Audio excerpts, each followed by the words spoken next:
I'm not ashamed. Was the feeding of the 4,000 and the feeding of the 5,000 the same miracle recorded for us twice? This is the question that we seek to answer today as we continue our verse-by-verse study of the book of Matthew on walking through the Bible. Of his cross. If you have a Bible with you, you can turn to Matthew chapter 15. We're going to be reading from verses 32 to 39. If you don't have a Bible, don't worry. Just follow along with us on the screen. The version that we'll be reading from is the New King James Version. So, Matthew chapter 15, beginning at verse 32. Now Jesus called his disciples to himself and said, I have compassion on the multitude, because they have now continued with me 3 days and have nothing to eat.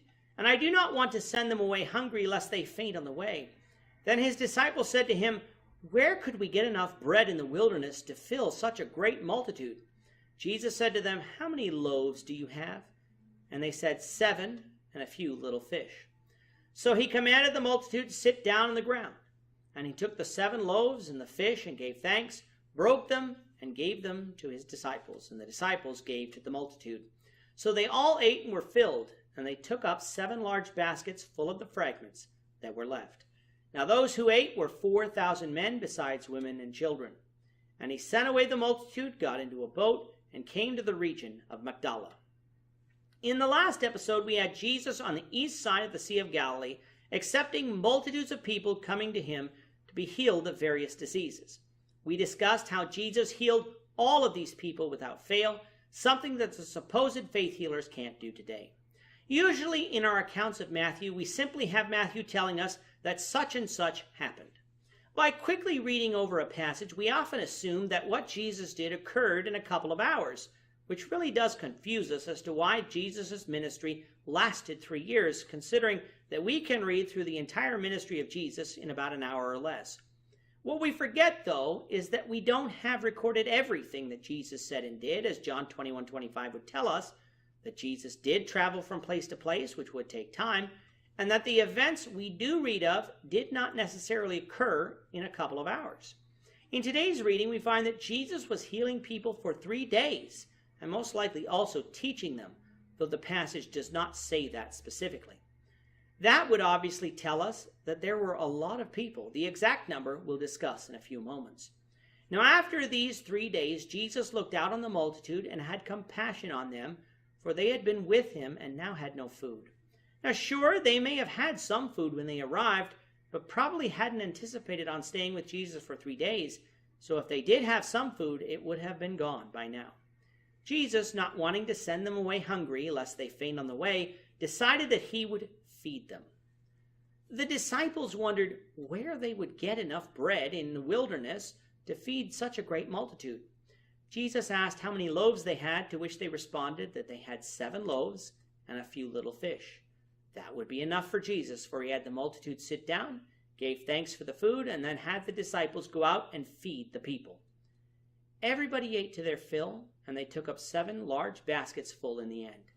The number of the people who ate were 4,000 men, besides women and children, so we could most likely have between 8,000 and 12,000 people here.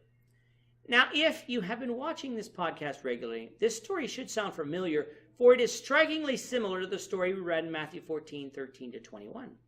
In fact, they are so similar that some people discount that Jesus performed this miracle twice, concluding that Jesus only did this miracle once, but it was recorded for us twice. Such an objection is absurd, for why would Matthew and Mark, the only 2 Gospels who record both miracles, both duplicate the same miracle in a matter of chapters? Certainly the readers of that time would have noticed it and questioned the authenticity of one of the accounts, if they were in fact a duplicate. But even more to the point, even though these miracles are strikingly similar, they are in fact different. For one, the multitude in chapter 14 totaled 5,000 men, while the miracle in chapter 15 totaled 4,000 men.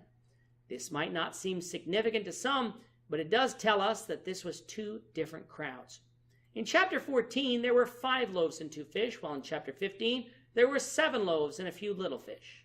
And in chapter 14, 12 baskets of fragments were taken up afterwards, while in chapter 15, there were 7 large baskets taken up. If such was a duplicate, some of these details would have been the same, with perhaps only one detail being different.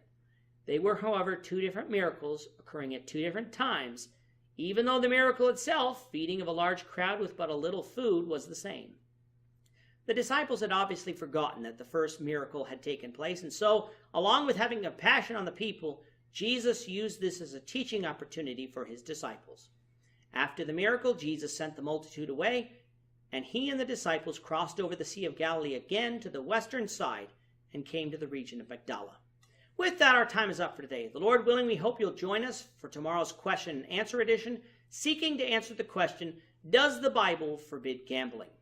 The Lord willing, on Monday, we will return to our study of Matthew, covering Matthew chapter 16, verses 1 to 4, as we continue our walk through the Bible, one verse at a time. I'm not ashamed. Thank you for watching today's episode.